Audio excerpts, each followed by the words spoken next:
Welcome back, everybody, to Aquarian Anarchy. We are ready to dig in. I know most of you probably saw the debate Friday night. We're going to dig into that. We're going to dig into a whole lot of other stuff. The robots are marching, and Aquarian Anarchy is here to discuss it. We're waiting on Nicco. He should be here any minute. Get ready.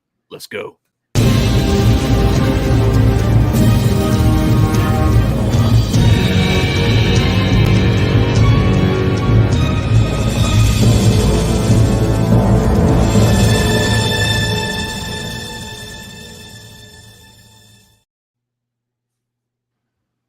Our quote for tonight is from William Law. If you will look into your own heart in complete honesty, you must admit that there is one and only one reason why you are not a saint. You do not wholly want to be one. That quote, I heard that quote probably 10, 15 years ago, and that just like smashed my reality for a minute, because I was like living in a world where I just thought like that was out of reach and not worth shooting for. And then I was like, no, it's kind of true. Like, I'm holding myself back by being a dumbass and a jerk.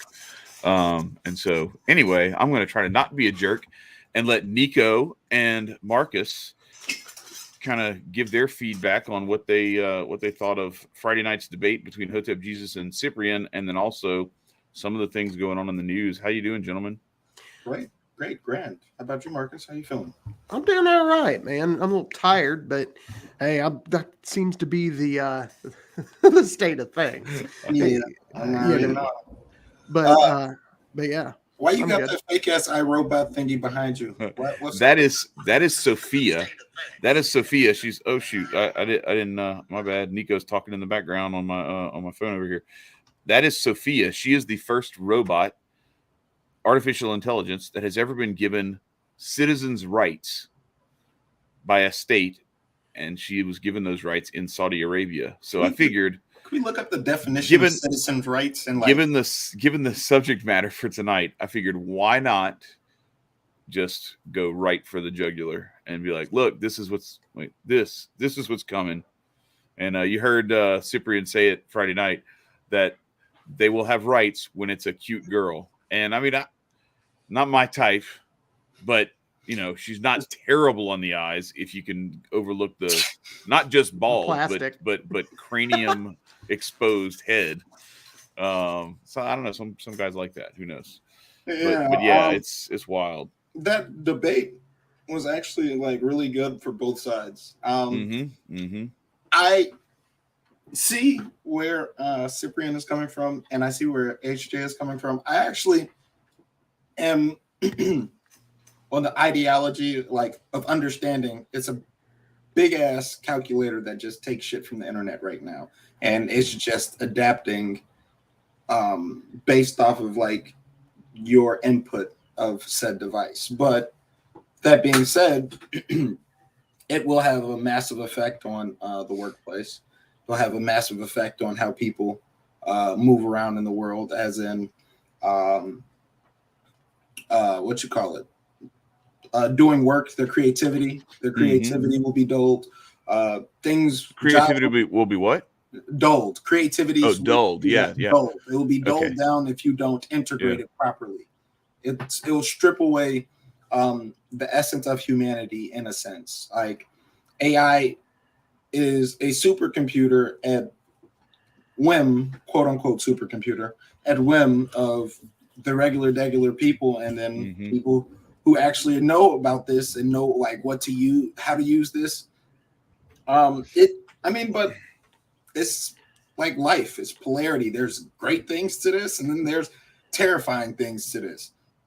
So, I mean, as long as you don't feed into that ideology of, oh, this will be our downfall, this will be our terror, because what did HJ say? Like, it's how you program it. And there's going to be people who are going to be programming it for a negative purpose, and people who are going to counteract that said purpose. So I believe it's an ebb and flow with the whole ideology.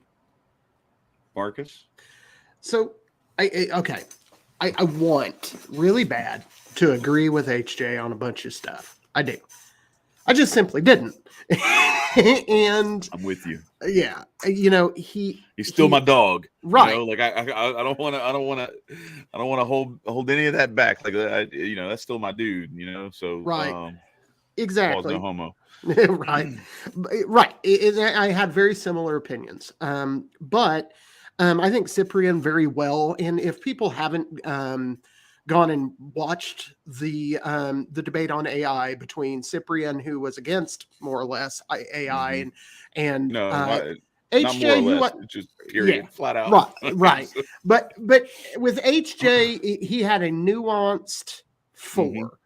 And I get and I appreciate and respect the nuance, and I also kind of respect where he's coming from with it, and the belief that no, I'm going to use this tool the right way.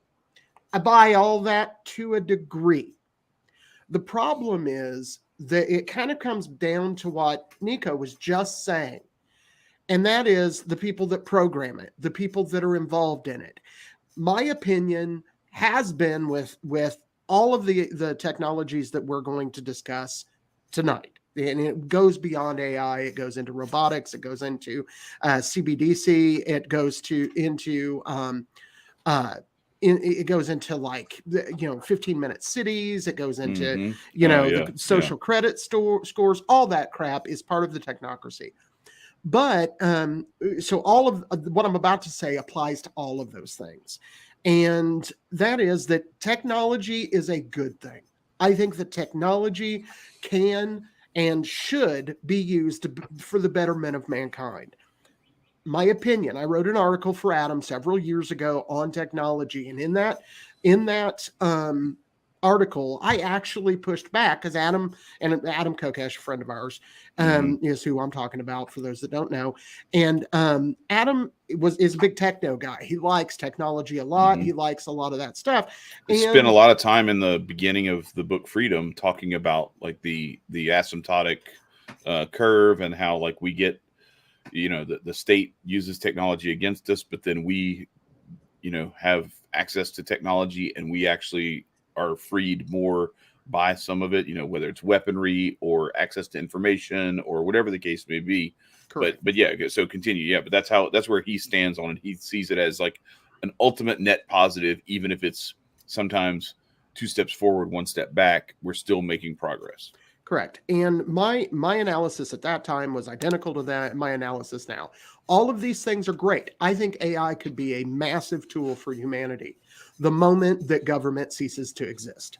Because the problem with AI, robotics, or any of that crap is that we're bringing them into a world that coercion, force, and violence are the number one rule across the globe. The people that are in charge of everything, whether they're in charge of corporations or they're in charge of governments, use coercion, force, and violence to get their way. And so robots, AI, and sentient robots, if you will, because that's what's coming, are going to be born into a world where violence is acceptable. And that's not what we need to see. We do not need to empower. The reason that the lion is the apex predator in its environment is because nothing else can kill it. Nothing else can kill us to a large extent unless we get some robots, and those robots are able to think, because robots that can't think are just being controlled by people.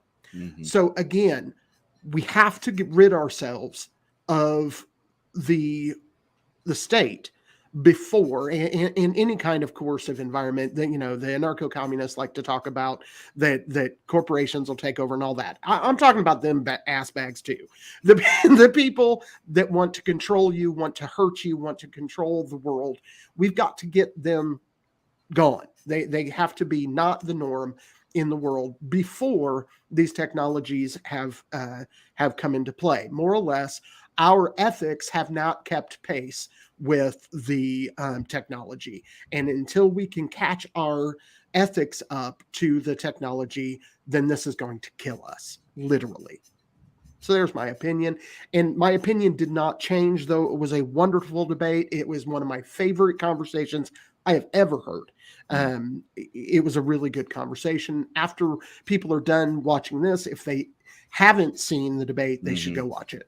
Yeah. And it's all chaptered, like bookmarked, like, you know, topic by topic. So you can even skip ahead. You can just look at the topics list in the in the description of the video, and skip to the stuff that you want to hear. If you don't want to listen to the whole thing, I would recommend listening to the whole thing. But yeah, there's some, you can skip over the part where it says Chad's Gumbo, that part you can, cause I was just kind of going off on a little Kunas, Louisiana rant. Tangent. Yeah. A little gumbo rant. Yeah. Yeah.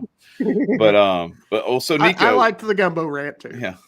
So Nicco, you got anything else to share to piggyback off of what Marcus said before I kind of dive in with some of the things that I either did an opportunity or failed to say Friday night? I mean, honestly, it's not necessarily. Well, I can piggyback a little later on once like my memory gets jogging on it. But I'd like to say, to the degree of Marcus disagreeing, I have to push back, because the world's always going to be having coercion and violence and people who have that. So at the end of the day, you might as well say take away guns, like take away a defense.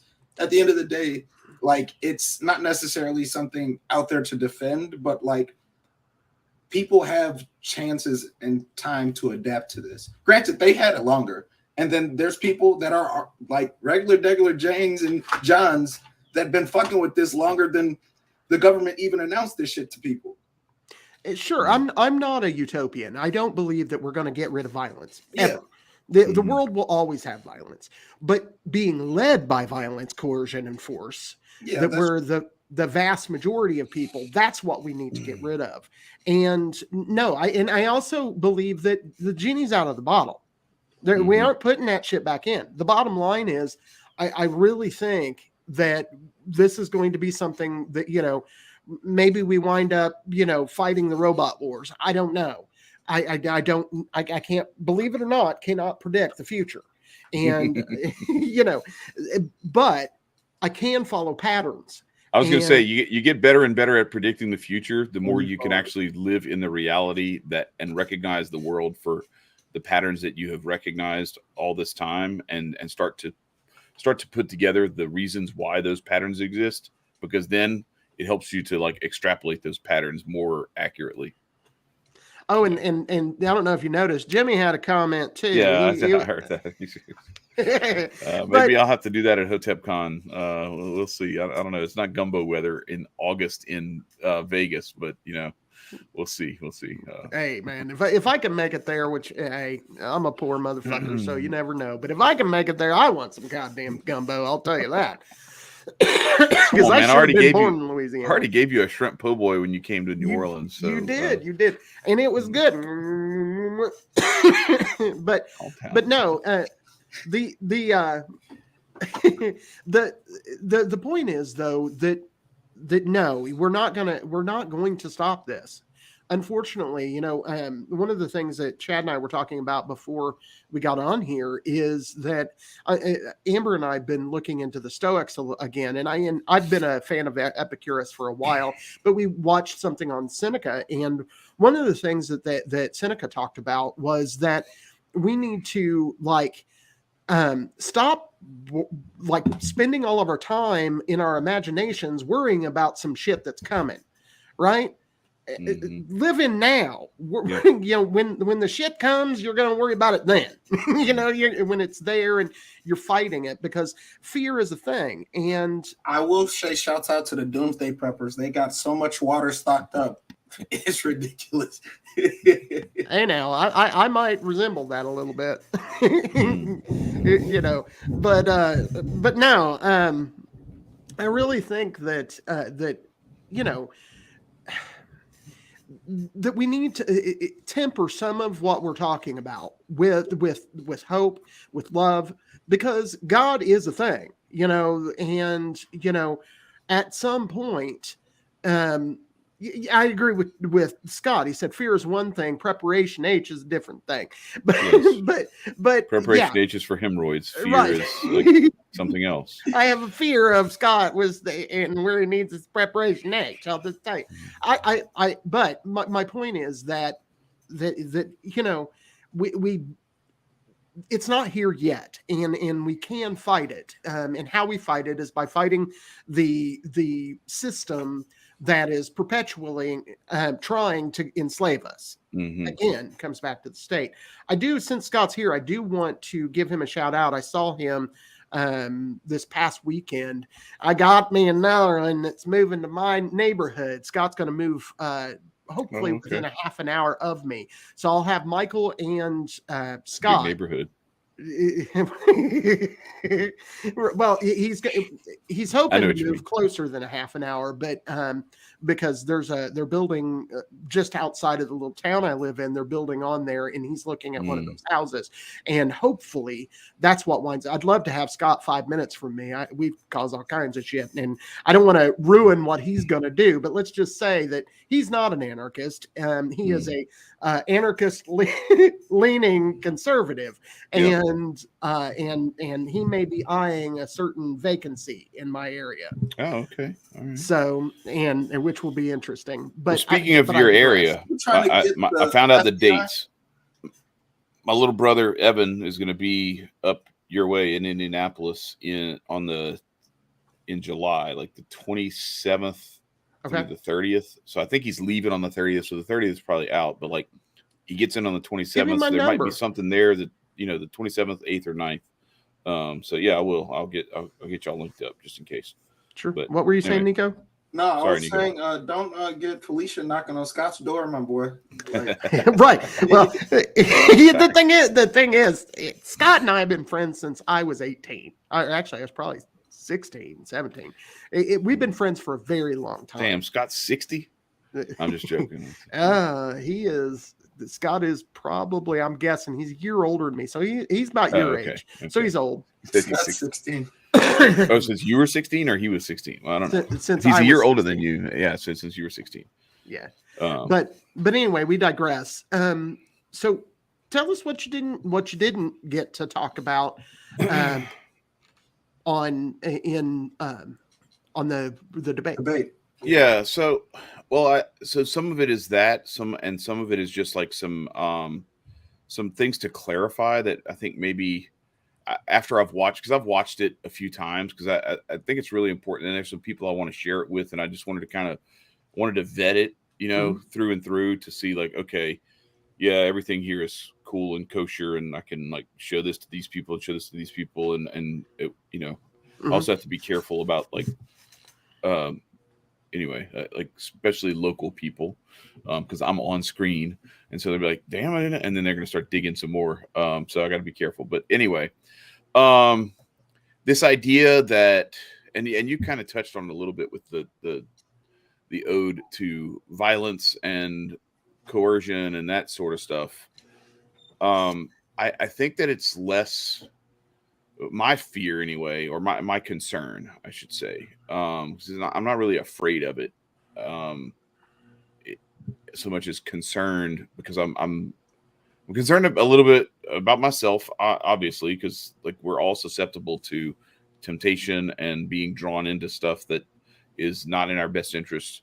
But and you talked about that a little bit with the Stoics, with, you know, temperance and prudence versus just being like immediate gratification and indulging yourself, and then you have some negative consequences to deal with later because you went with the fleeting pleasure at the expense of future pain. So I think that we have less to be concerned about, that it's going to be some sort of cataclysmic, authoritarian, like crushing, you know, nuclear holocaust, or, you know, anything like that. What I'm more concerned with is like at each person's individual level, that this will, similar to what social media has done to a lot of people, to what television has done to a lot of people, to what politics and arguing about politics has done to a lot of people, where on an individual level, a lot of people are having their souls wounded, damaged, maybe even like destroyed, decayed, or imprisoned, and having their minds kind of imprisoned and crushed and at least hampered, if not, destroyed in the process of this stuff. I think that's more of a concern. And I understand that there's this, so it's like a pushback to a pushback to a pushback, because like y'all are pushing back on each other, and I'm like, yeah, but there's one thing that y'all aren't even like, we're not even talking about in here, and that is that it's not so much that the state is going to use this stuff against us, which is still a concern.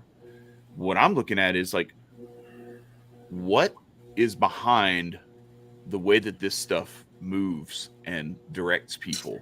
And we talk about programming the technology. I don't think we're programming the technology. Right. It's going to get self-programming. Technology is programming us. The technology, YouTube programs us. TikTok programs us. This is the stuff that you're going to watch.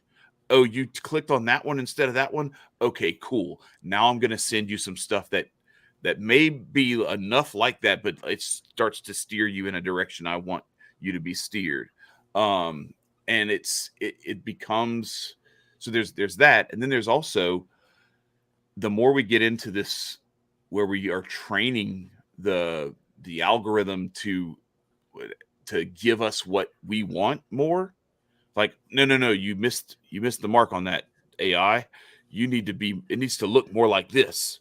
That doesn't look enough like what I want it to look like. It gets better at mimicking and then enticing you and tempting you. We're training it to the extent that we are training it and programming it. We are programming it to find, like Cyprian said, to find better lures to hook us and get us in the boat with. And what concerns me about that is what happens to a society, to a people on a larger scale, when individual by individual, each person finds it harder and harder to discern reality from their fantasy escape land with their VR goggles on and in their little matrix pod. Factual. My aunt Alicia posted a picture or a post on Instagram, and it was like 5 or 6 different looking people, and they were all generated by AI, and they looked like to the T like a person. Right. To the T. So like I do understand that sentiment where T means like something different now, Nicco. You gotta be careful when you say that. Like, oh, my bad, gentlemen. Can I just right? No, it's all good.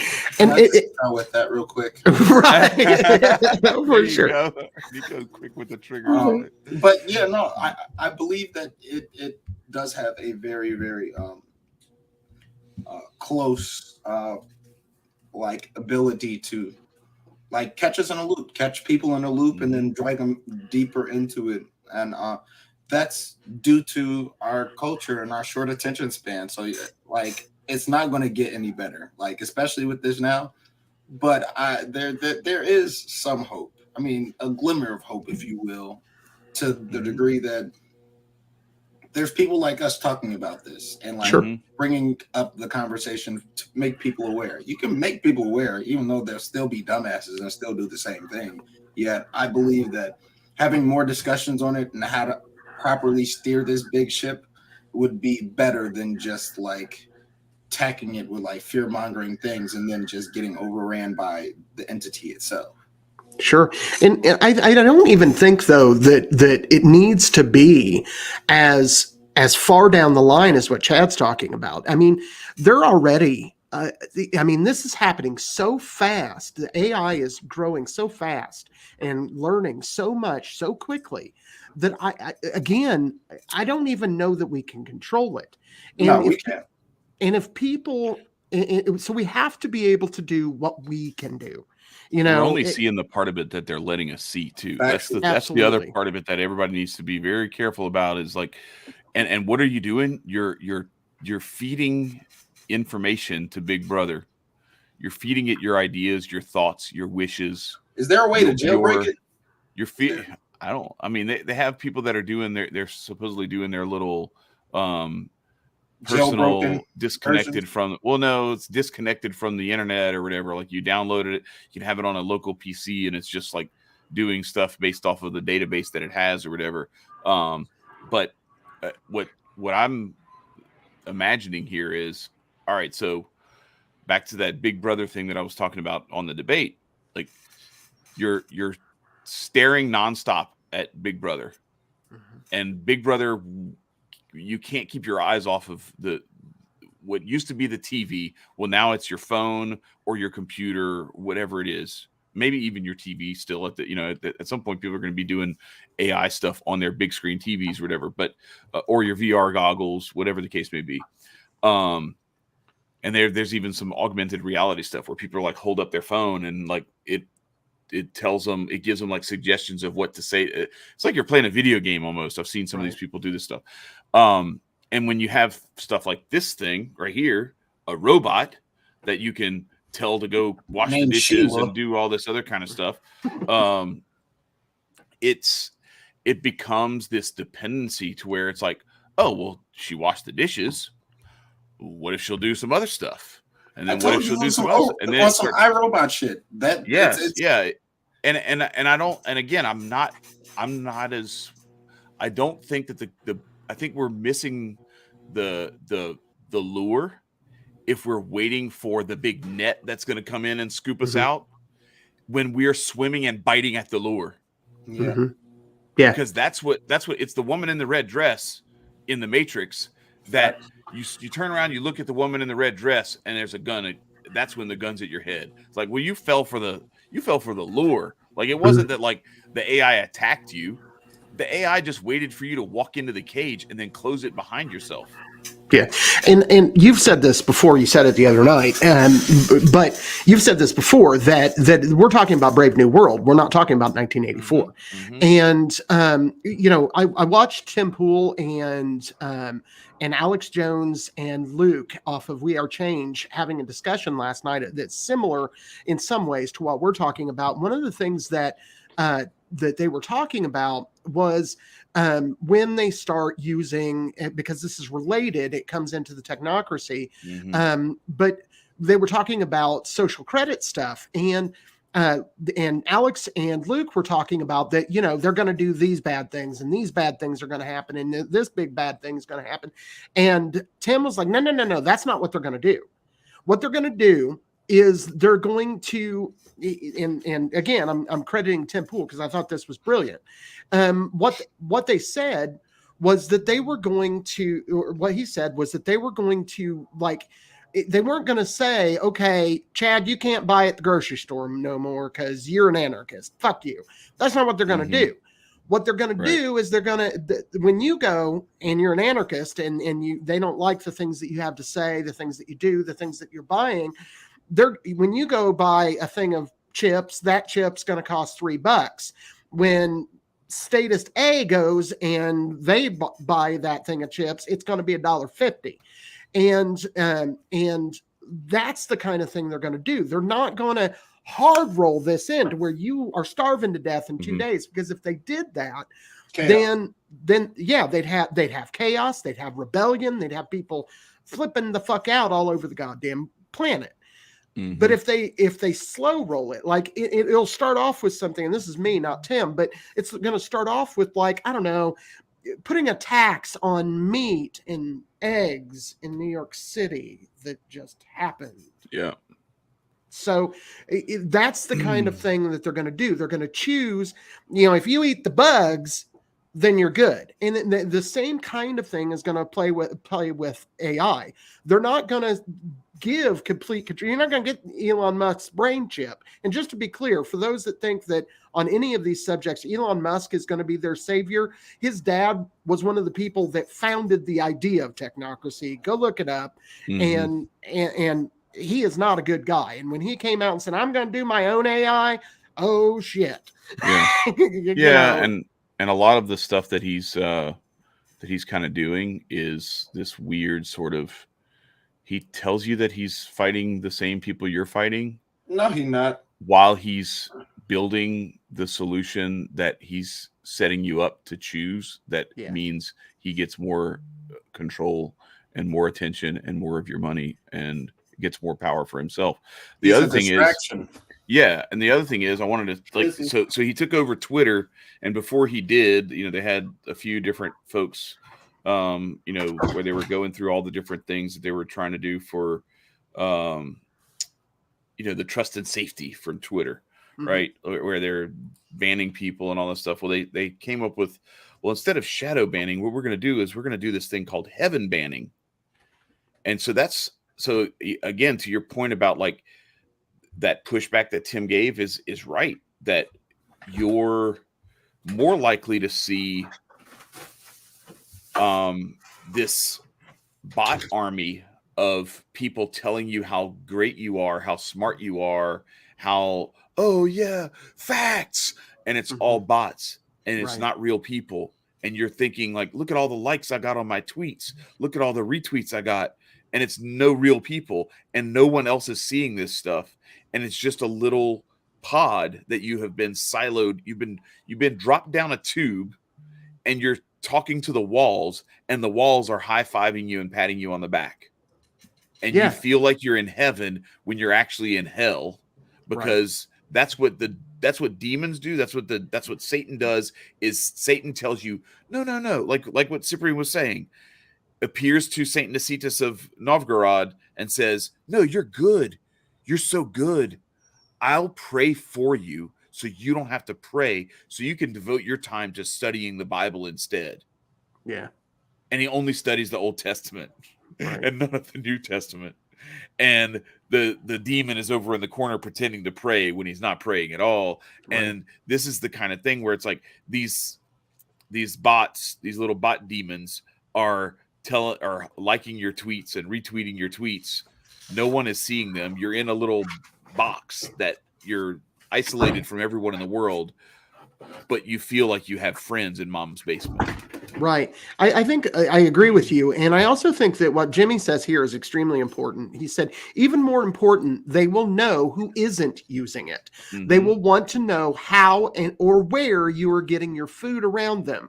They will have targets based on non-usage. Yeah, no, that was another like real big thing that was like stressed out to me. Is just like, okay, so it's going to be evident of people who use this. It's just like Elon's like brain chip. It's going to be very evident on the humans who use it, and then the cyborgs who integrated it. And it's going to, so you're going to see life progress in two fashions now of where people who don't use it, they still use their intellect, and it's still going to fancy the creative side. It's still going to show the brain power, quote unquote, into some projects, opposed to somebody else who's just typing it away on AI and letting it just run with the wind. It'll be like how you could, like your aunt or your grandma who didn't have email.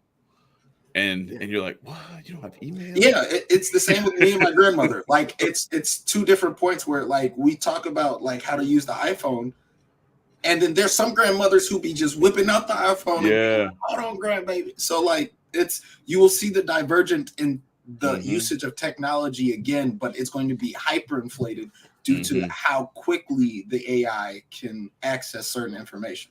For sure.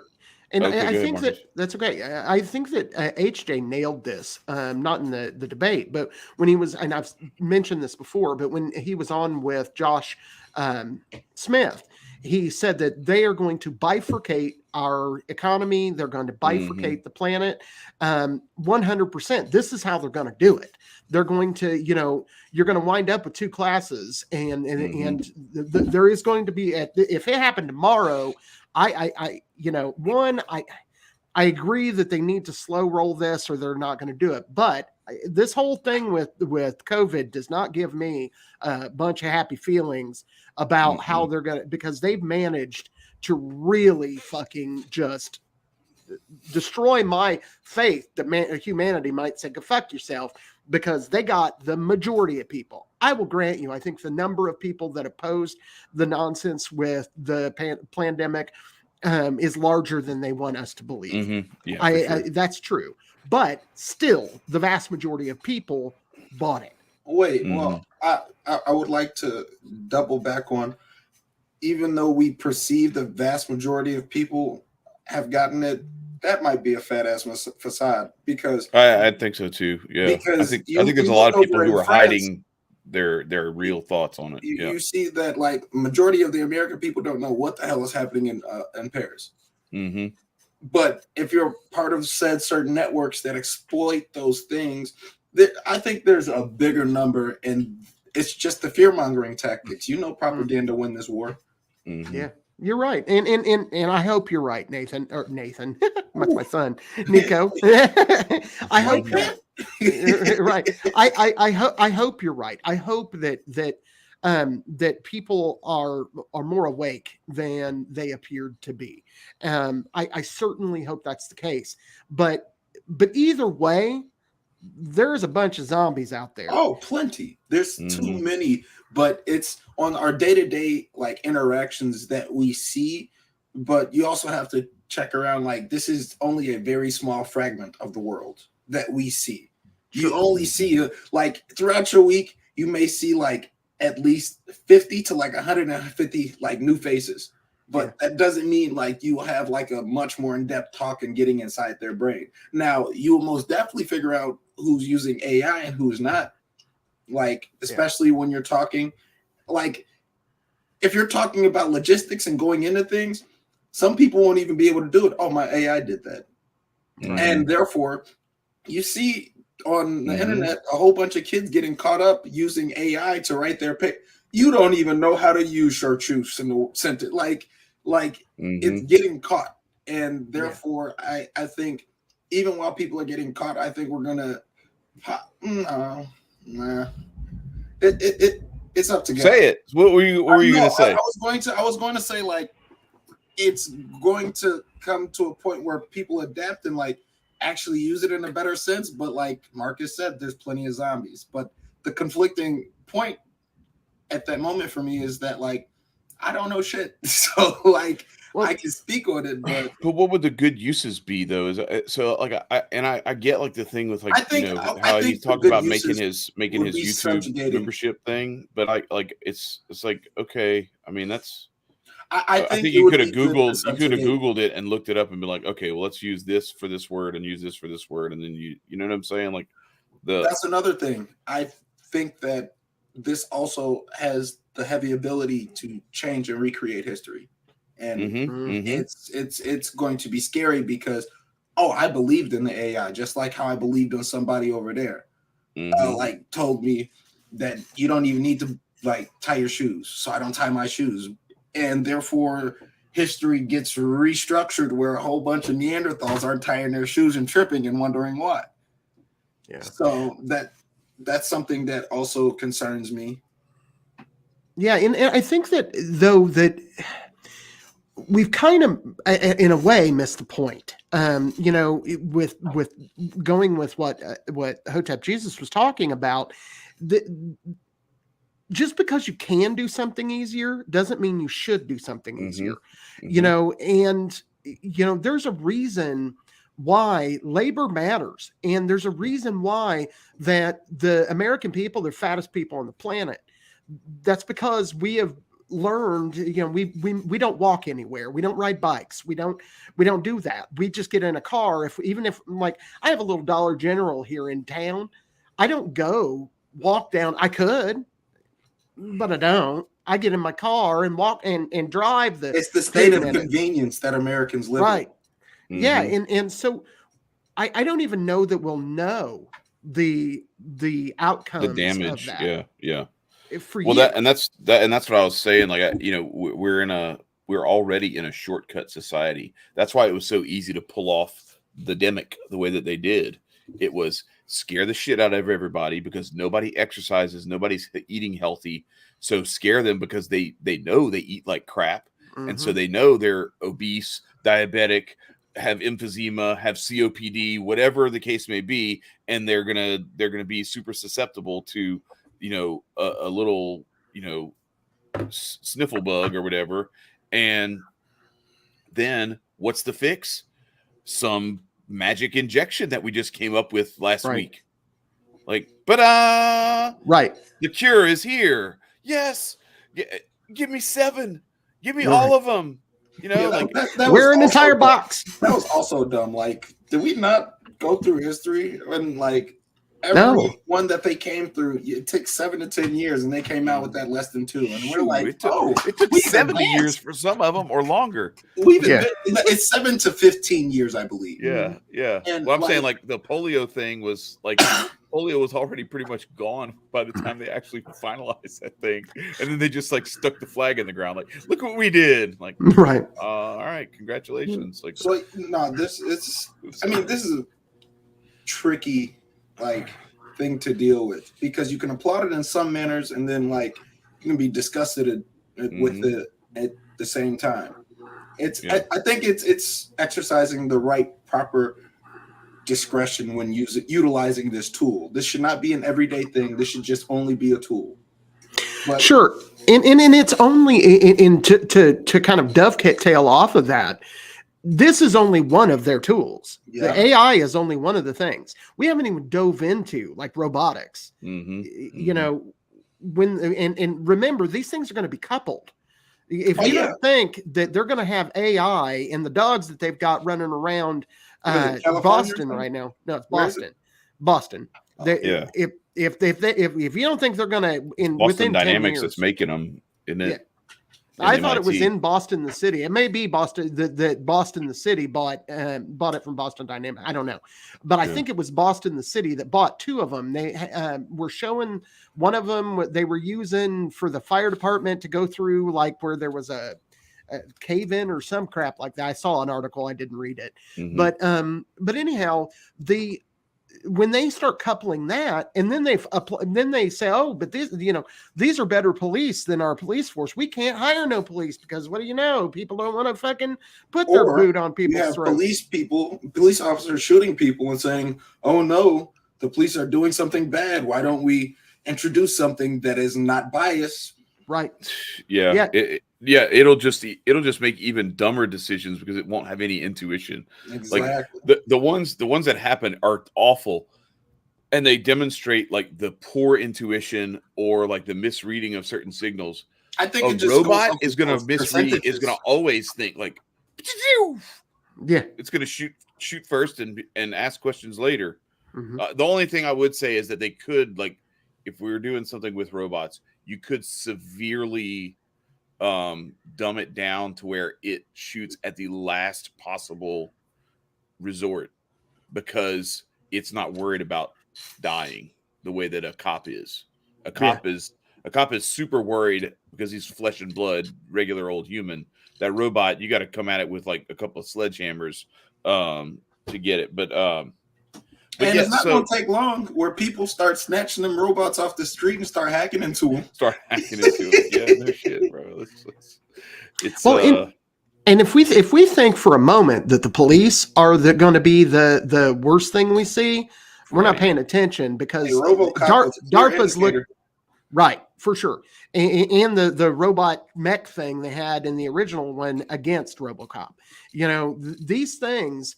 The first thing DARPA thinks when they think robots is, oh my God, I can put a gun on it. We could kill shit tons of people. Yay. And the next thing you know, and then they've put AI into a weapon of war out and I'm not talking about taking guns away and all that. I'm talking about weapons of war over fighting against some in Ukraine, for instance. They send a shit ton of robots over there. And then they say, oh, but if we give them AI, they can think for themselves and do that. And the next thing you know, they've taken over Europe. You know,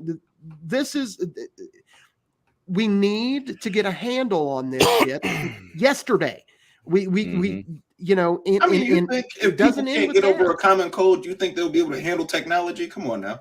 Right. You are correct. It's a very, very like, this is like a game of like hot potato, and either it's going to be a mashed potato or one that just came out the pot. You're either going to really enjoy this or it's going to scold and burn your hands and you don't know what to do after the repercussions of it. Right. Well, and So I just the watched dogs the are made by patterns. Boston Dynamics, by the way, or that's who they were designed by. So. I thought it though that I had read, maybe I misread, but I was pretty certain that I read that they just bought 2 of them for the city of Boston. Well, I know they And had one of them going through the wreckage of that garage that collapsed or whatever. that might have been what I So saw. yeah, so that was over there. But they have them in the NYPD's using them too. So it's, Maybe it was NYPD. Maybe kinda, it was well, no, I me. mean, I think they were using them for that thing in Boston too. So Okay, it's a so little bit of both. so that people know the idea of technocracy isn't new. This has been around for a while, and they are actively implementing this in China. They are a decade at least ahead of us in implementing this shit. And by that, like you've heard of the 15-minute cities. This is, you shouldn't have to leave 15 minutes from around your house. Go fuck yourself. It is a natural right for me to travel wherever the fuck I want. That is a natural right. And, they're trying to confine us to cages of 15 minutes from our houses. No, I'm not playing.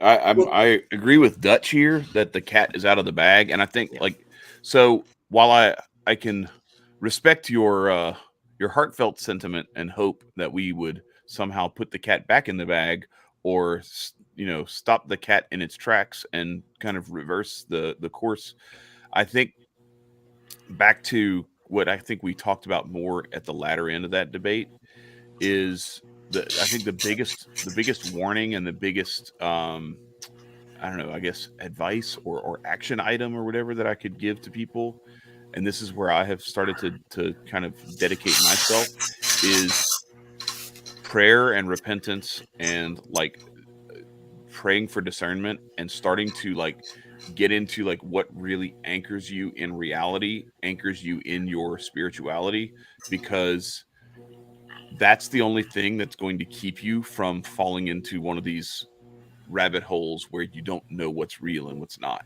and where you become more susceptible to this stuff. We're not. I don't think we can even have a discussion, at least not the three of us here, about how do we stop this from happening. That's a fool's errand. But what we can do is we can limit its impact on us individually and on those closest around us. And the more we do that, and the more people who do that, that's actually how.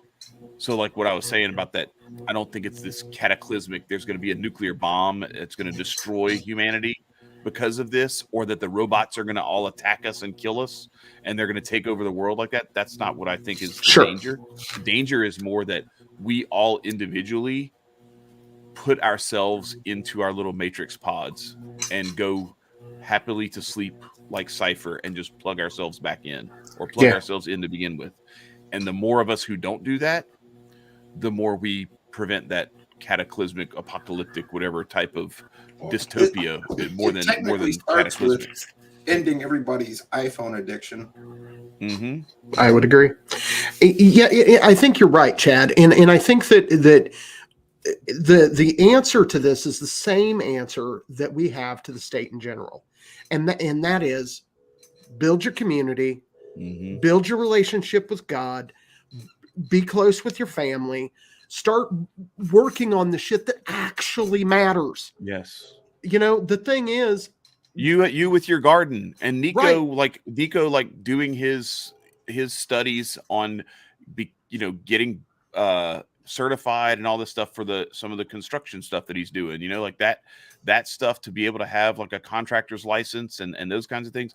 Those things are, and I did want to touch on that too. I think that there was a miss of the mark on the stuff with an electrician or a plumber, where I don't think AI is going to be a big part of their lives, and I don't think it has an opportunity to replace them until those robots get really good to where they can actually, with dexterity and we're talking about robots that 3D print houses. Stuff. We're basically going to talk about when robots can 3D print houses and actually put things together. Right, exactly, and actually put stuff together. We're a ways off of that. So what are we though? I mean, come on. Until it can start driving, I'm not worried about it. Listen, man, I'm telling you, I go into a place where I work that is still using equipment that is 50 years old. Sure. You know, and they're churning away, and they have had ample opportunity in the last 20 years, 10 years, 5 years, 30 years to replace some of that stuff with brand new stuff that would, you know what I mean? That would be way more advanced and everything and potentially more efficient. But the shit they got works, and it's a bunch of like, I don't know. Sometimes I walk into a different world where it's like this old school manufacturing, and I think there's plenty of that still alive and well. And farming culture, very similarly, is still, and a lot of the construction stuff. I mean, you see it. Like I see this stuff on the side of the road all the time. The reason why the roads are the way that they are is because they're still just putting little, handfuls of asphalt into potholes. And not really, they're not going out there and 3D printing the roads with some sort of like, insane concrete AI machine. No, and I think we're a long way before we get to there. Right now, what we're in danger of is having people not paint anymore and not create music anymore because they can just make 18 new Kanye albums in 15 minutes. I agree. But I don't think it will necessarily have that. Yes, it will be able to use the wording, but it doesn't give the soul. Like, I think. Oh yeah. I don't think it can give that soul aspect. Yes, it can use the right words and the right cadence, and you can bump to it. But like, I think there will be like a very small demographic of people who will recognize that there's actual soul and essence into things. And the appreciation won't necessarily be there. Now, there's people who are amazed because think about it. When the Xbox, 1 or 360 came out, and then they had to connect, and people were doing all types of things where you're able to dance, then it faltered off, and everybody was like, okay, it's not that unique anymore. Like we're used to it now. So I think the major difference will be the actual person like being able to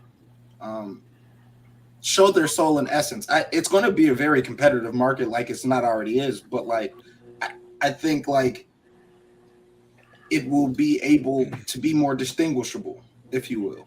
Did you see have you seen the new Drake The Weeknd AI song? No, I heard about it, but I didn't check it out. Because like look, all right, so I hate Drake, first of all. So it wasn't hard for me to be like, yeah, this sounds like typical trash Drake, like no bars, just like some fake half-ass bars, and like mixing one or two like good bars in a song. But like it sounded like a legit Drake and The Weeknd song. Yeah. And it kind of slapped. I'm not gonna lie. And they pulled it from all the streaming services because they started to push back on it. But like I think we're getting, and that's why I made the thing about the gumbo, is that like when you get to the point where the AI is, because this is very early on, like imagine 2, 3, 5 years from now, you don't think it's going to be so much better that it will be practically indistinguishable. It'll still be missing that soul that you're talking about. Yes, absolutely. That's why I made the thing about the gumbo and my grandmother. Yeah, because it's going to be missing that soul and that love and that feel. The pot, the seasoning that comes from years of that. You know what I'm saying? It's going to be missing that. But the vast majority, the same people that they're talking about, like the idiots who aren't who are using AI for porn or whatever else, they're gonna fall for that, and it's going to make it to where we're going to, and to the point that Cyprian was making about the weight room and the exoskeleton and the robot lifting and all that stuff. Hotep Jesus brought up the thing about like the crossover with like Kyrie Irving and Allen Iverson and who was it before that? It wasn't Michael Jordan. Maybe it was Michael Jordan. I don't remember. Anyway, Michael Jordan. It was Jordan, then AI, then Kyrie Irving. The point that Cyprian was making is there will be no Kyrie Irving. Right. Because the guy who the guy who tries to outdo Michael Jordan's crossover isn't doing it himself. He's letting a robot do it for him. Right. And then the robot will do it, and then it'll get to the point where there'll be such a talent gap between what the AI is capable of doing and what human beings are capable of doing that no human will be capable of matching that naturally. And so you will just stop. Why paint if I can't come anywhere close to what that stuff is producing? I think there'll be like why make music if you can? Yes, it's gonna be like the Ratburger Demolition Man underground versus the AI above ground. Yeah, no, I think there will be like it's inevitable. We're going to be watching robots playing basketball. We're going to be, or I'm probably going to, like in my generation, there's going to be robots playing basketball. There's going to be all types of robot sports and shit like that. But like I don't think that the talent of a robot will like, it'll send shocks and awe, but I don't think it will be as spectacular as a human doing it. It'll be great. It will be better than what a human doing it. But like, I already know that a robot can perfect a dime turn because of his mechanics. Like, yes, I'm expecting him to hit like a LeBron James pull up, and he can. Right. I can see that happening, but like, it's not as spectacular as flesh and blood being able to see a man compete with somebody who's not necessarily his stature or his talent. Right, but what you're talking about there is spectacle because of the physical achievement, right? Like you're saying, like, wow, a human being can do that. Yeah. What we're getting to the point though is similar to, and you're getting a taste of it with Lily Thomas or whatever his name is. What is it? The guy who is a female swimmer now. I don't know. For University of Penn. You hadn't seen that? With this guy's like crushing. I don't know names. Women's for Lillian Thomas, I think, or something like that. Anyway, used to be William, I think. Point is, when you get into transhumanism, then it's going to be like, well, it's going to be like that Oscar Pistorius guy where he's running on those blades with his bottoms of his legs cut off. Yeah. Those blades actually like make it to where it was just like quads, and those things had so much spring in them that it was actually like more powerful than what your calves and your ankles could do. Yeah, And so he was almost able to outdo like Usain Bolt. I mean, he wasn't there yet, but I'm saying like you get to a point where like you have some people who don't even have legs, but they have transhumanism legs from a robot, and then like, so what do you do? You keep if you're letting men compete in women's sports, are you going to not let men compete in men's sports just because they have robot legs? Right. Yeah. And then you won't have any more actual natural sprinters anymore because it'll all be the robots running because they'll be 9 times faster than the humans. And so nobody will train anymore. For sure. And we have to put into this into perspective as well. We are not at the beginning of this. No. As an example, Eddie Van Halen could not get out of a bar. He could not right now go play guitar outside a bar because that's not the kind of music that people anymore. Hear. Right. People don't. We are now. Technology has most of the music that is out there. That's a really good point. Is technical, is controlled by computers anyway. And I'm not saying it's not music. I'm not saying it's not good. I'm not saying any of that. I'm saying that somebody as talented as Eddie Van Halen could not get a multi-million-dollar record deal today. Not possible. The age of guitar solos is over, and that was his specialty.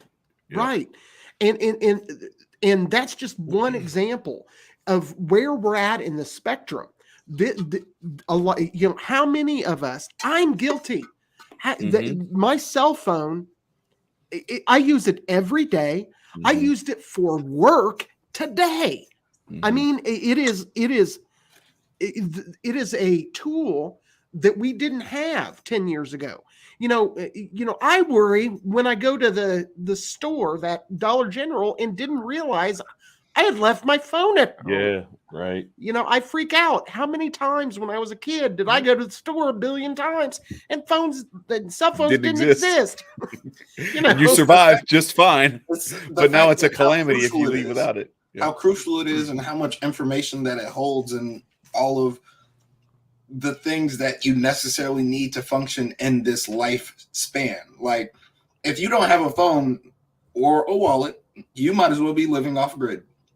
Like, because you wouldn't be able to function in the society whatsoever without, oh, well, you need my business card? Bro, I have just get my social media or phone number. Like, right. Business cards are a thing of the past. Like, it's all exchanged via technology. Technology was not gonna, it's something that people have latched onto and forgot its real purpose and allowed it to become its everything. Yeah. Mm-hmm. Yeah, I remember being excited about like my first iPhone and the ability to send and receive emails, because it was going to make it to where, because what I was having to do is I'd be like out at a plant and something would happen and I would need like a safety data sheet, or I need some sort of document that I needed to send to a client.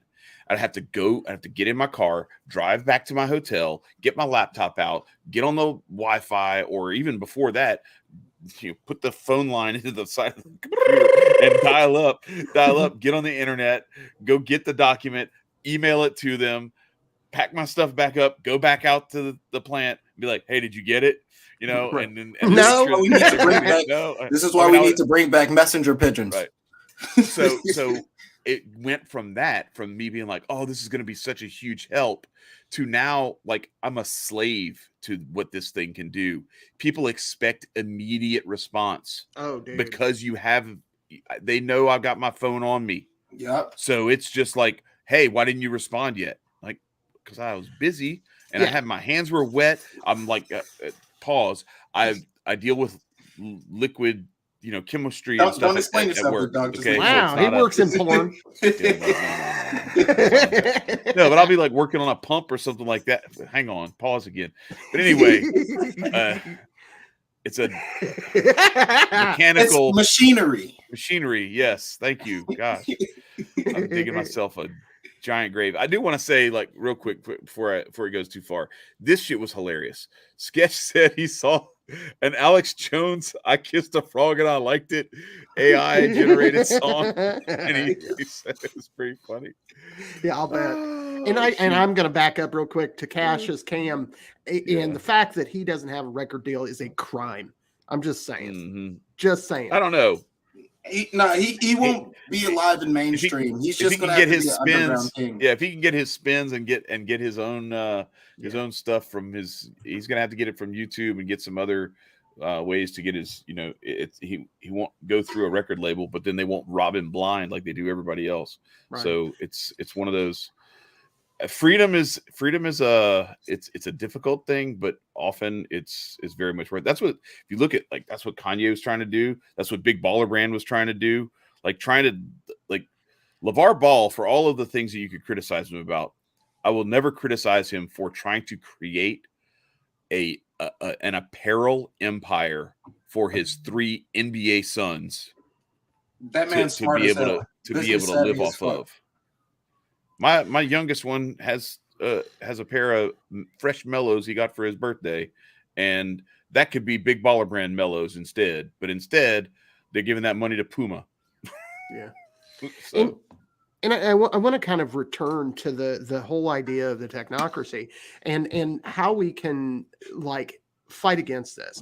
It isn't one of the things that I think people miss is I am not saying I personally use an awful lot of technology. I'm using technology right now. Right. I'm not opposed to technology, but we need to be thoughtful. And to HJ's point, in that we need to at least be thoughtfully using whatever technology we are, and and we should not, in my opinion, lose track of the shit that matters. You know, one of the things that they are going to implement, have already started, is that they're going to try to separate you from your food. They're trying, less and less people are showing up at grocery stores. And water. And water, you're correct. And what happens when they have eliminated, because this may be 10 years down the road, but it's coming. What happens when they eliminate the Kroger down the road, and all that you have is a delivery service that brings you your food? If you don't know how to grow a garden and aren't learning, because this is where we're at in our gardening, we're learning how to do our own seeding. We're learning how to get seeds ready so that I don't have to go buy seeds from a store. Amber has been actively seeking, and we have tomatoes that are growing right now that we brought from seed ourselves. We have other vegetables that from your own tomatoes. Correct. So you got tomato seeds from your tomatoes, and you dried them and got them to where you're correct. You're able to, but you also have to watch sprouts, out. And they're growing right now. That's awesome. They're about to be on petty with, oh, you're growing food? How do we know it's safe? How do we know it's okay? So like, even growing your own food is going to become tricky as well. Right. Exactly. That's my point, is they're going to separate you from your food, and intentionally, because I think it was Rockefeller no, it was oh shit, I can't remember, one of the occultist shitbags that run the universe. One of them said that you control the population by controlling the food, and that's coming. And so be ready for it. Well, some of that too is Start you got to be protecting your crops too. Whether that's like having your stuff in a greenhouse or whatever, because like we've already seen some stuff where whether it's sprays or some other sort of, we know they break out the weather machines and they can, turn some shit into acid rain, and who knows what, look at what happened up in Ohio, where you had acid rain clouds, right? And who knows what that did to contaminate their water supply, that chemical spill, what it did to contaminate their soil, their crops, everything around there. If you have all your stuff greenhoused up and you have a moisture barrier between the ground and where your beds are and everything, then you're much more protected against that. So you got to think all of this stuff through about how you can actually protect your food supply that you are creating for yourself. Because even if you just have stuff growing in your backyard, there's a way to attack that too. It sucks. I mean, this is the world we live in. These people are psychopaths. It's way too easy for them. We live in a very, very crowded headspace, so we don't think of the little minute things they do in the daily. I'm gonna just water my indoor plants with some good old tap water. Right. You feel me? It's better have a reverse osmosis deionizer in your basement. Well, we're there.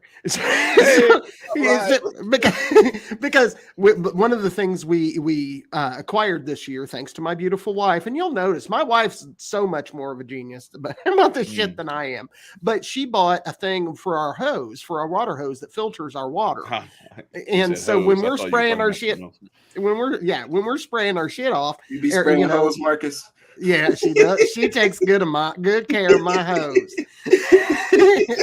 But what Nicco said was way worse.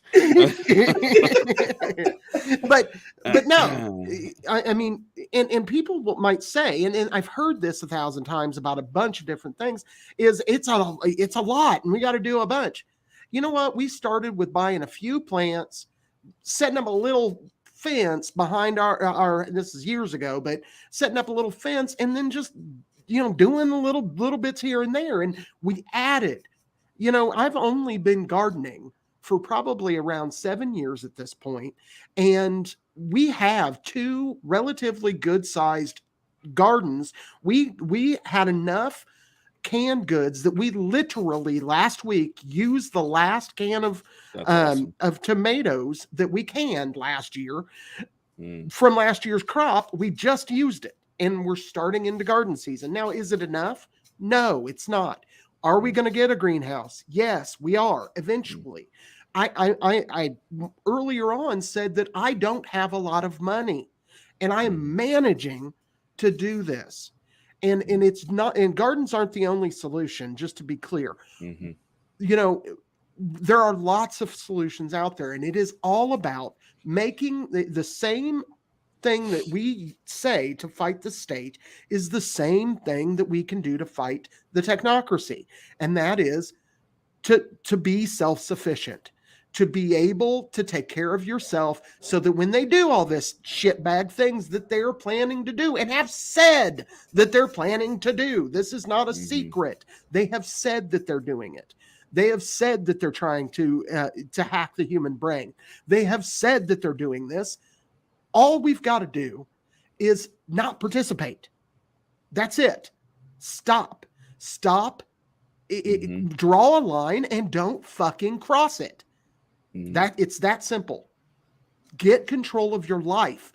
Get control of the things. Make the government irrelevant so that when they flip the switch, you go, neighbors are having a bad day, and take them some tomatoes. You know, that's where we need to be. Yeah. Well, that and also I'm going to keep beating this drum until I don't need to beat it anymore, because this is what I have started to focus on more than anything else. All the physical, all the material stuff is really, really important. Don't get me wrong. But ultimately, we're all going to die. So what happens when you die? And what are you doing to make it to where when you are offered the opportunity to bend the knee for the evil as a way of protecting yourself from some pain, some suffering, or even death, if you give in and bend the knee, something much more important than your material well-being is at stake. And so that's the thing that I think is as important or more important than any of the other stuff. Is that other stuff is very important. Don't get me wrong, because that it keeps you alive and keeps you healthy and strong longer, so you can help more people, so you can wake more people up. Because there's a lot of people that we need to help wake up and help to heal. But what are you doing to heal your relationship with God, so that when the time comes, that you don't choose that hell over that temporary suffering that will be a crown of eternity. So I agree, and they're coming for that too. And part of the technocracy as well is, how many people do you know that worship it? How many people do you know that they spend every waking moment staring at their phone? I mean, they just fired a bunch of people where I work back in the warehouse because I couldn't get them to stop looking at their goddamn phones when they're trying to work. You know, we've got to get this done. And, you know, the one thing that I think gives me a bit of hope as it relates to the technocracy is I do think that they're trying to do too much too quick. One of the things that you talked about earlier, Chad, when talking about the technology that you're working with and where you're at is, you know, most, as an example, most of the things for where I work comes from China. Most of the stuff comes from China. People don't realize how much they fuck up. You know, they a lot. You know, they say, like, because they don't get like American culture at all. You know, and they fuck up a lot. Like you can tell them, hey, I need a post that's so long, and they'll be like, oh, you meant one that's this big around, and they don't get. Man, you want to have some real fun? Read some instructions that were translated from Chinese to English. Holy cow! There used to be a site. I'm not gonna say the name on here because I don't want to. Well, no, screw it. I'll just say it. It was called English.com. And it was all pictures. And it was like, they had one of them that I'm not joking, bro. It was like something about like the batteries that you use for whatever device it was or whatever. And it was like, don't put the batteries in your mouth. And I'm not joking. The picture that they had was this cartoon drawing of a dude that he had, I swear he had like 16 batteries in his mouth. And his mouth was like, ah. It was horrible. I was like, what are you doing, bro? Like, Right. And there's so many of those things that so there's a lot of stuff that gets lost in translation. Sure. And cultural differences can impact a lot of that stuff too. Well, when you have 1,000 some odd characters for your simple writing language, Hey, I'm surprised this translation isn't even easier. I'm learning Chinese right now. I'm learning Chinese right now on Duolingo, and it's it whips my ass, bro. And what's really crazy about it is it's not just that; it's that, like, first of all, there's words that it's the same word, but the pronunciation is a little bit different. It's similar to like how we have like read, read, and then red, and then like lead, led, like that kind of stuff. Right and right, those kinds of things. But this is like, so one of them will be wo, and it's like W-O, but it's like W-O with an accent one way, accent the other way, a little umlaut, or not an umlaut, whatever that little U thing is, because umlaut is the two dots. But anyway, it's all these different, and then one of them is a straight line over the top of the character. Over the top of the letter. Like, this is like in the English alphabet. The symbols, so some of the symbols are like, it'll have the same sound and the symbols are completely different. But then there's other times where it's a symbol that looks almost identical to another symbol, and it's two completely different words, two completely different sounds, and they mean vastly different things. Right. And I'm sitting here it's so much easier to learn a language that uses like at 6 years old, the 26 letter alphabet, Wow, yeah. I can't like this stuff is kicking my ass. But I'm still doing all right. And you're right though, Nicco, that some of these people are, when they're 6, they've got mastered 3 languages and shit like that. And I barely speak the one I got. Because the brain is Dutch said he's still at Ni Hao. Hey, I can add another one to your repertoire. Kaiju means monster. Okay, there you go. That's all I got. But I think is that Chinese? I don't think that's. Oh, it might not be Chinese. Look, I learned it from Pacific Rim. Don't get mad at me. Yeah, right. but another issue too is we as Americans want shit today. We don't want things tomorrow, and we still have limitations that the American people don't understand. Yeah. To use another example from my workplace. Today, one of the salespeople came to me and was like, "I need all this stuff, and I need it overnighted from China." I'm like, "Well, you can want that all day." Yes, China is an asshole. Asshole. No, yeah. asshole. China is asshole. China is asshole. And now we're all racist.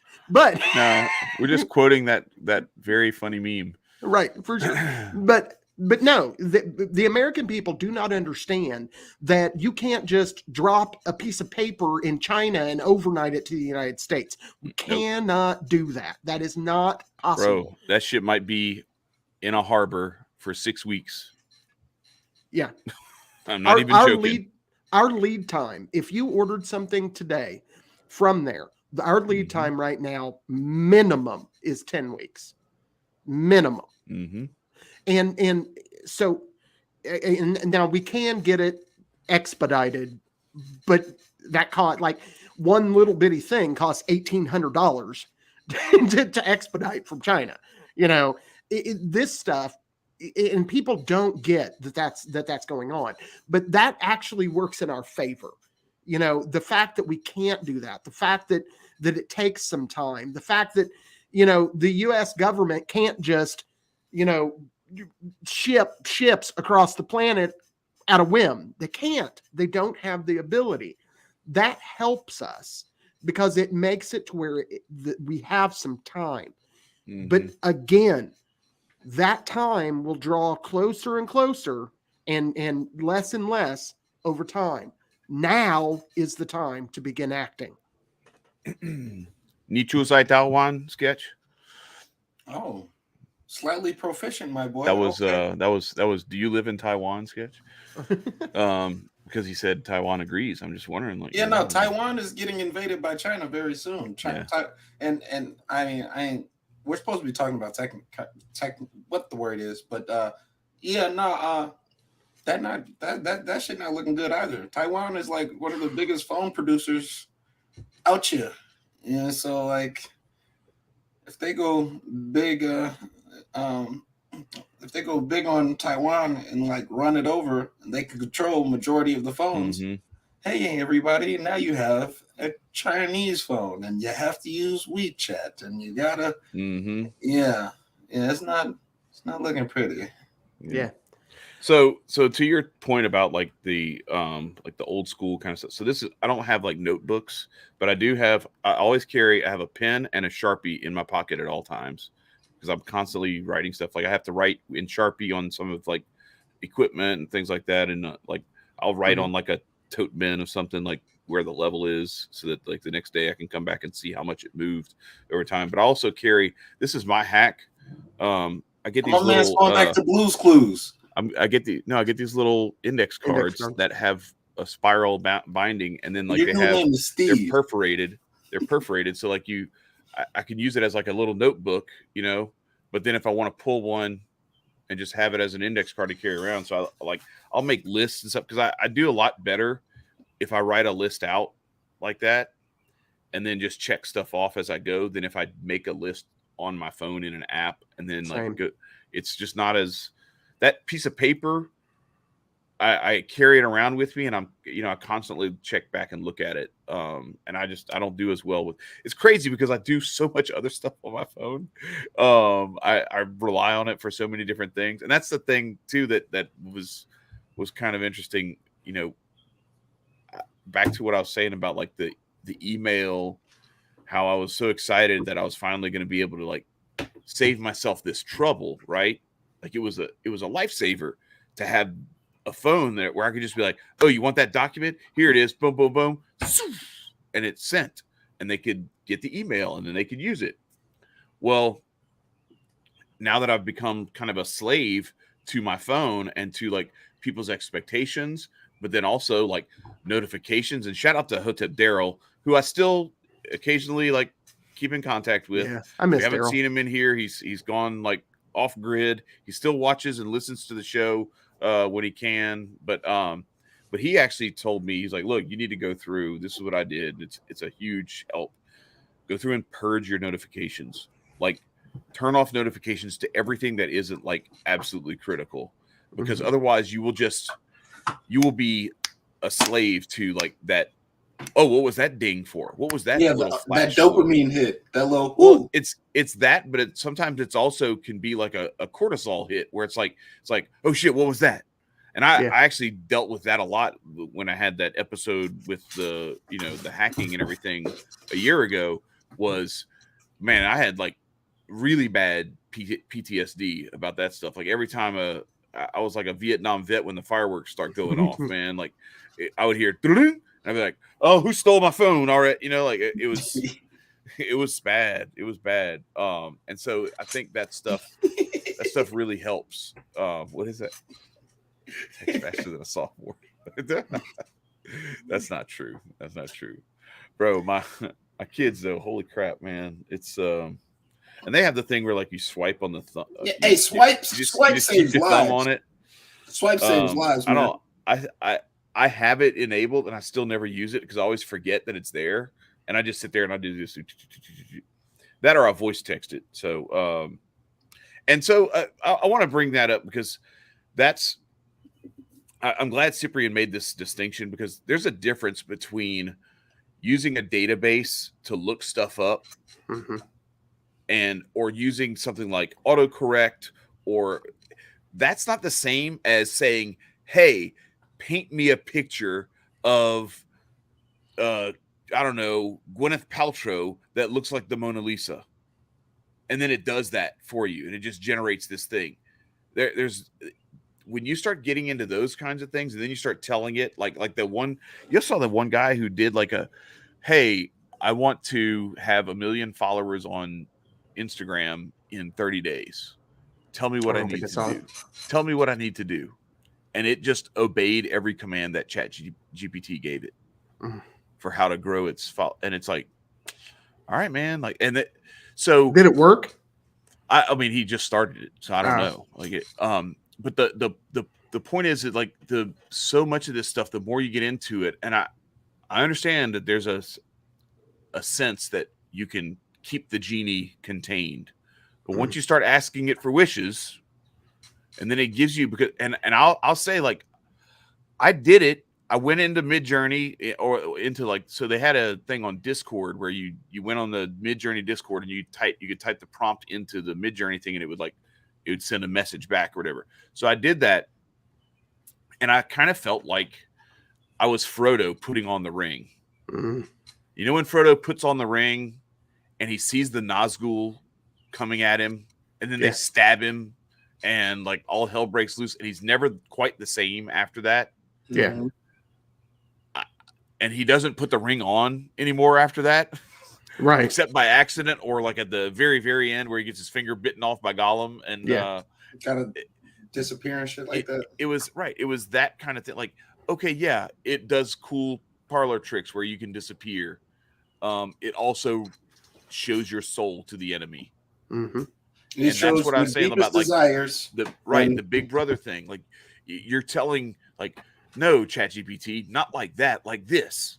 No, not like that, like this. You're telling it how to send you the kind of stuff that will keep you in a trance forever. Yeah. Because ultimately that's where you're supposed to be pulled by this thing. It is when you think about like everybody always thinks of like the Antichrist as being like some big like monster wielding a sword and massacring people or whatever. Yeah. No, it's your best. It's like what Cyprian said. It's an angel of light. Yeah.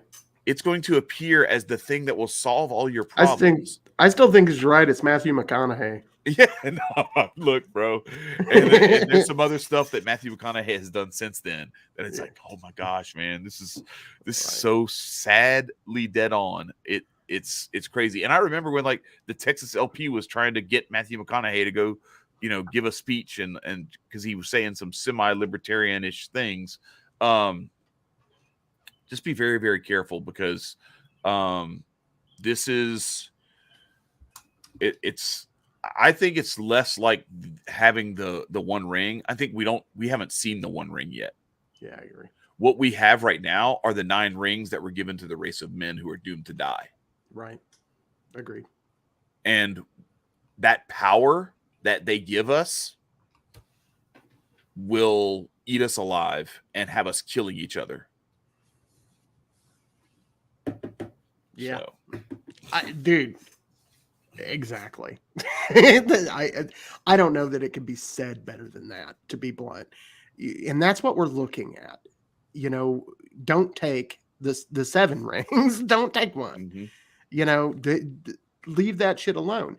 And I really do think that the key is... Wait, you're speaking for yourself because you're a dwarf. Is that what it is? Yes, it is. That's it. Because there were 7 to the dwarves, 3 to the elves, and 9 to the men. So right. I like how you mixed that in there. That was good. For sure. That garden gnome is paying off. All right. Oh, for sure. Dude, I cannot speaking of, I ain't putting it outside. I like him in my house. You like it too much inside? Yeah, because I look at that, I get all blown, and I'm fucking watching TV, and I'll look at it because it's by my TV. I feel bad now. I might have done a bad thing. I'm feeding you hey, little ideas. Do you know, Marcus does some Zim Zim's Alabama and shares a beer with that gnome every once in a while. I snuck a joint with that motherfucker. But just don't smash it in the face when you get the, whether it's beer or whatever, and you do. I just knock our blunts with it. Oh, okay, there you go. Yeah. That's probably more harmless, right? For sure. But no, I really do think that we're at a point where, I watched speaking of Tim Pool earlier, I watched Ron Paul's appearance on Tim Pool. I haven't seen that yet. Yeah, it's good. And I think Ron Paul, basically Tim Pool asked him, well, is there anything we can do right now? And Ron Paul said, no. No, we're past that. And I think he's 100% right on. We are heading for a fall. And the time to pull back from that fall might have been 2012 when Ron Paul ran for office the second time. So the Mayans were right. The world ended in 2012. It's just taking a while to finish. Right. Yeah. But no, he was very blunt and was like, no. Yeah, I think we're heading for a crash. And I think that crash is intentional, and they're going to use it to usher in the theocratic, tyrannical state. And what we can do now is we can oppose it. We can draw our lines and say no, and we can get ourselves right. Whether you're talking about what I was talking about earlier and trying to make yourself physically okay, or you're talking about what Chad was talking about earlier, get yourself right. I'm not advocating for any religion, no religion. I don't give a damn what religion you are trying to be a part of. Find God. God is trying to find you. All you got to do is open your sails and he will supply the wind. It is time for us to start turning back to the things that fucking matter. And God is the biggest piece of that. And family is the second biggest piece of that. And we have got to get that done, because if we don't, they're going to use us against each other. And so I beg you, people, start just little things. It doesn't have to be. Say you do want to use AI for this and that. Fine. Draw a line. I won't use it for this. And don't cross the line. This is pretty good by Sketch. He said 3 cryptos for central bank kings, 7 cryptos for corporate lords, 9 for mortal men doomed to die, 1 crypto to rule them all, 1 to find them, 1 to bring them all, and in Bank of International Settlements bind them. Yeah, it's funny. The CBDC is and I guess the other thing that I'll say, because we've talked about fear, and we've talked about like having a healthy level of concern and using that concern to, I don't know, kind of educate and inform your action going forward.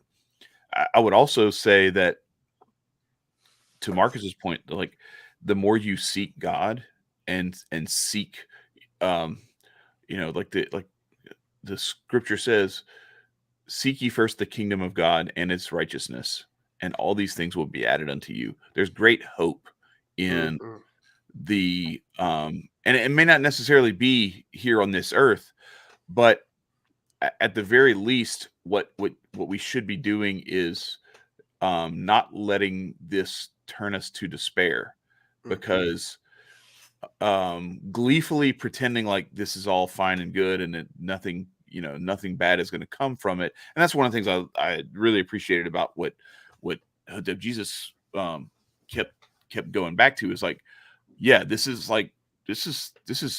something you should be very, very wary of and very, guarded with how you interact with it and everything.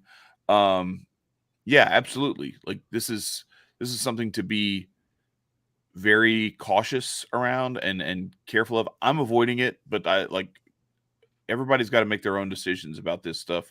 And I would recommend that you avoid it too, but I can't, you're your own man or woman. I can't tell you what to do, but I'll say this: for all of the things that could go wrong, if you keep your heart and soul right, and you continue to work towards like healing that and healing your relationship with God to the extent that it may be damaged, then you stand a much better chance of not really having anything to truly be worried about. There's going to be things that are going to, every one of us, even the bravest among us, and the ones, with the healthiest, clean living lifestyle that there can be, we're still going to be a little jumpy when, explosions happen or, some scary shit knocks on the door. But you can still have that hope and that reassurance to fall back on, that there's a God who loves you and is going to protect you if you are just willing to accept that. Yeah. And don't hold yourself down and treat yourself poorly because you did make bad mistakes. I've done lots of fucked up shit.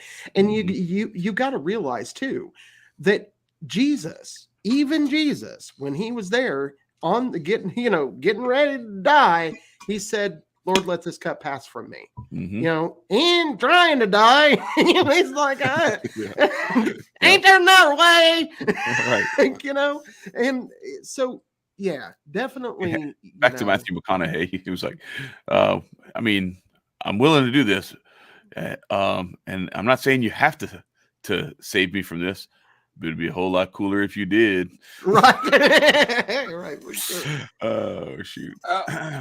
That comment, Cash, can you like elaborate on that more? How the fuck that happened? They entered the Constitution into AI, and it evaluated as 90%. It was like an AI detector. Yeah, I saw that. I'm a little, and the other thing I'll say too is that a lot of people post a lot of different screenshots and stuff like that from the stuff.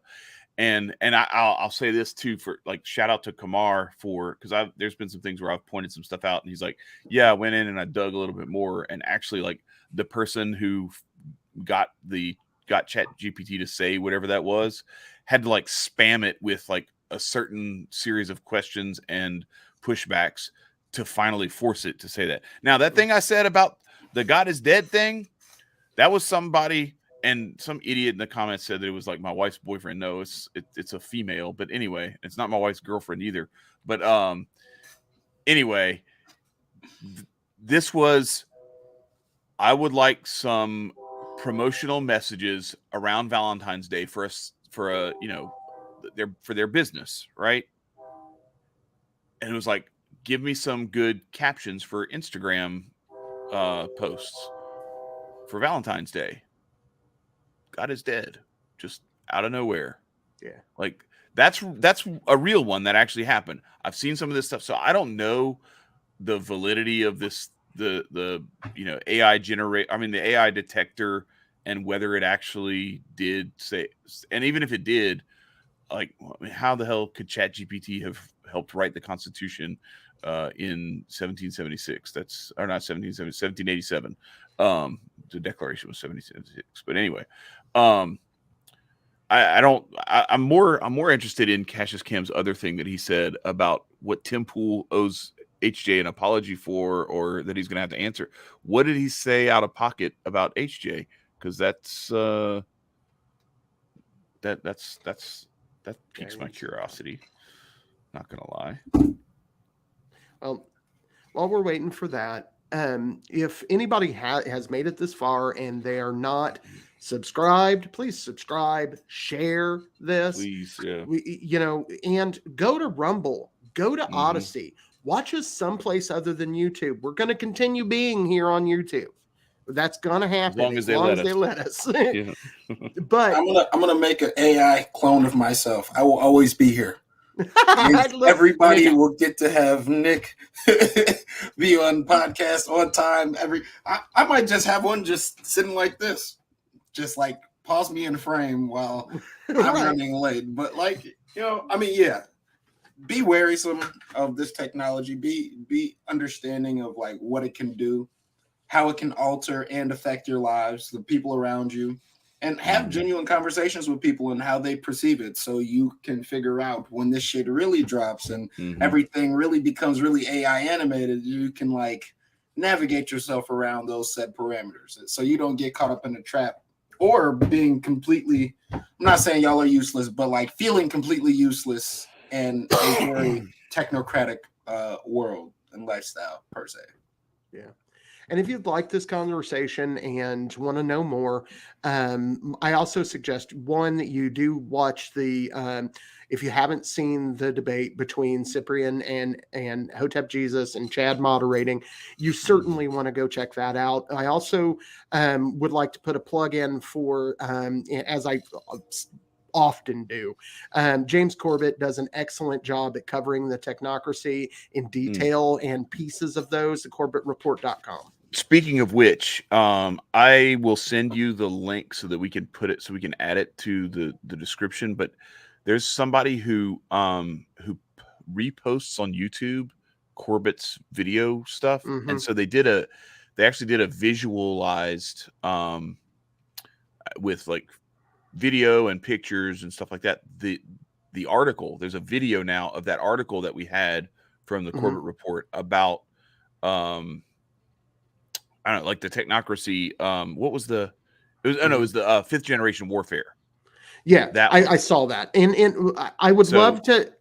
Yes, I agree, Chad, but I would rather direct. I agree with you. I would rather direct people to the Corbett website. report. Yeah, so that he gets the props for it. Yeah, you're right. Correct. Okay, my bad. Yeah. Yeah. Well, I'm saying like it might be another video that he did that's available there. But yeah, go check it out, because it's, if you don't feel like reading the article about fifth generation warfare, maybe you'll watch the video of it.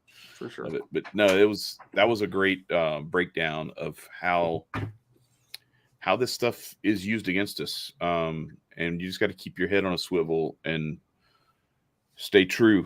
I don't know what else to tell you. Right on. Well, you guys about done? So I want to say one thing. Like, sometimes I think that we have to be careful when we try to, we have a tendency as humans to try to put everything in terms that we can understand naturally, right? Because we want to understand them. Yeah.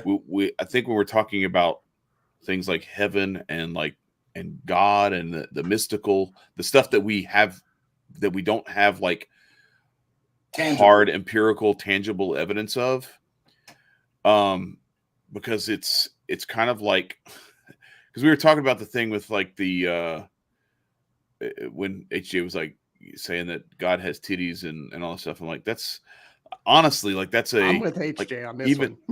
Okay, I think that it's odd to project a human physical form for sure on God in the same way that I think that if a baby in the womb was trying to describe what the world outside the womb was like, they would be equally clueless.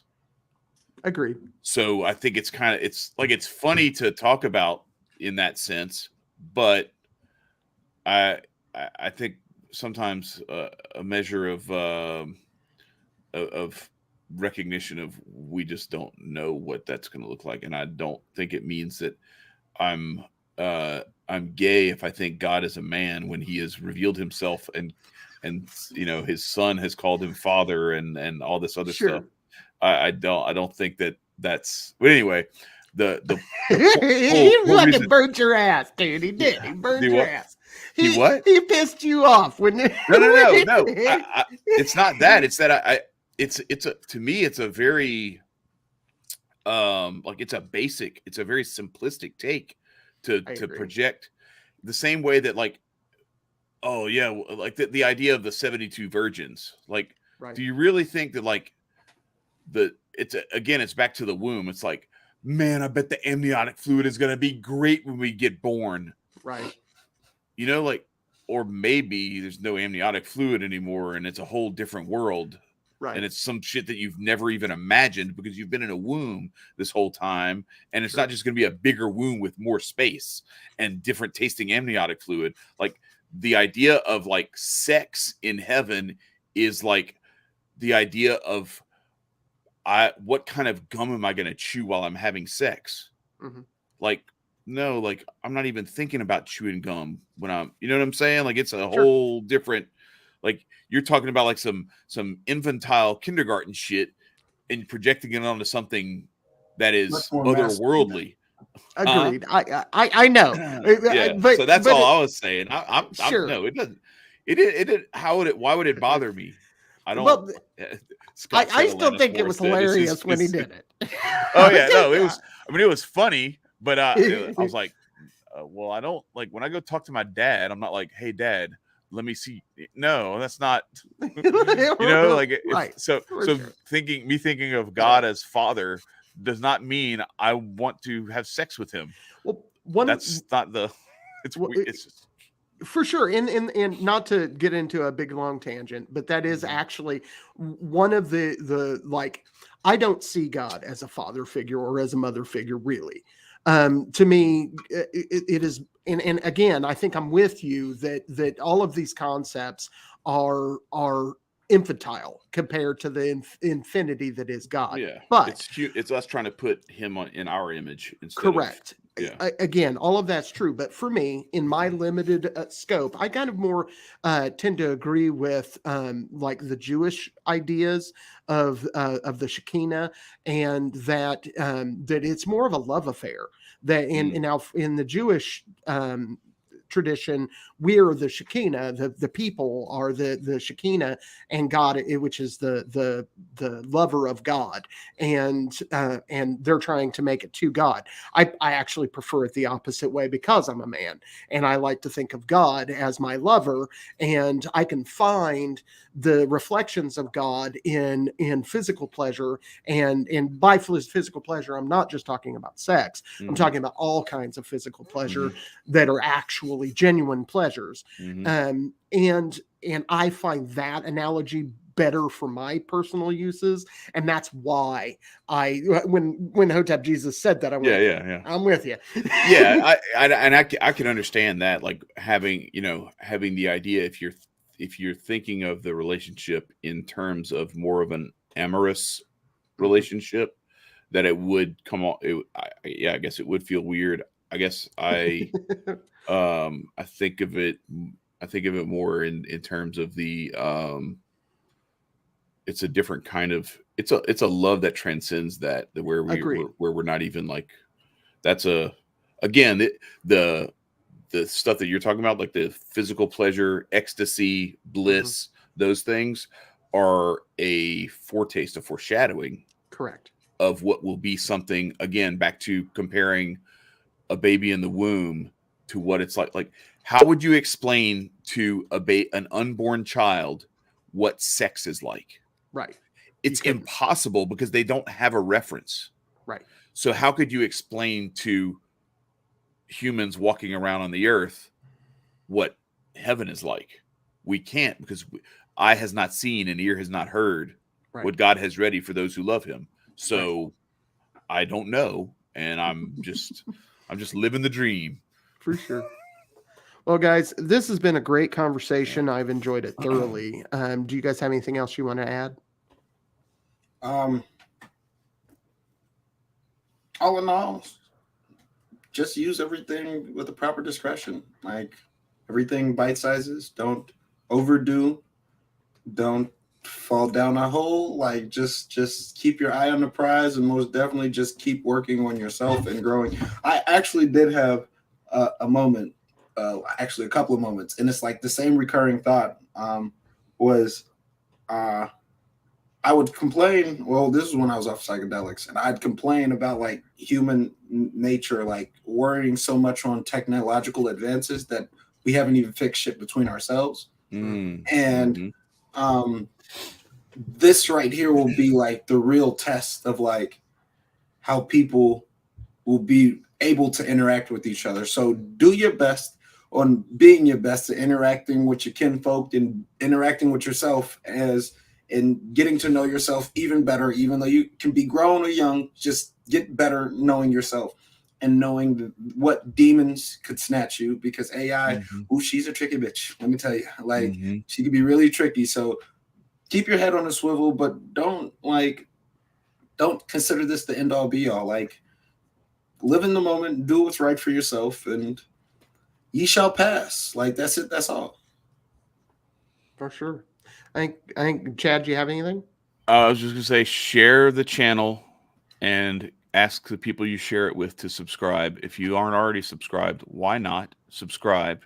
But yeah, share the channel. And then the last thing I would say is, if you feel so inclined, read the Screw Tape letters and see how that kind of plays into some of the conversations that we had tonight about how some of this stuff pulls you away from where you're supposed to be.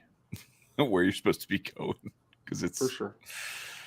it'll play on all the things, all your prides and passions and everything to make you go astray. So I think you said the screw tape letters. You said the Screw Tape Letters by C.S. Yeah. Lewis. Yeah.